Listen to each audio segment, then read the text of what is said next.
আবারও প্লাস্টিকের চাল নিয়ে চাঞ্চল্য ছড়ালো হুগলির বলাগড়ে। মঙ্গলবার ভাত চাপানোর পরেই গরমে ভাতের গলন দেখে সন্দেহ হয় পাপ্পু হাজরার। বিষয়টি ছড়িয়ে পড়তে ভিড় জমে তার বাড়িতে। প্লাস্টিকের ডিমের পর এবার বাজারে এলো প্লাস্টিকের চাল। প্লাস্টিকের চাল নিয়ে মঙ্গলবার সকালে হুলস্থুল পড়ে গেল হুগলির বলাগড়ের গোপালপুর এলাকায়।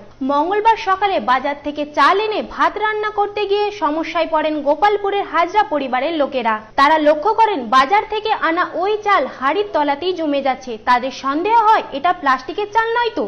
তারা চালকে হাঁড়ি থেকে বার করে দেখে চালগুলি জমাট পেকে বলের মতো হয়ে গেছে এবং মাটিতে ফেললে তা প্লাস্টিকের বলের মতো লাফাচ্ছে, এমনকি চালকে টানলে চামড়ার মতো বাড়ছে। এ বিষয়ে হাজরা পরিবারের ছেলে পাপু হাজরা জানায়, আজকে সকালবেলা চাল কিনে নিয়ে আসা হলো, যে ভাতটা হলো হওয়ার পর যখন আমরা এই চালটা দেখছি যে ভাতটা ডেলা করে যখন নিচেই মারছি দেখি রাবারের বলের মতো উঠছি।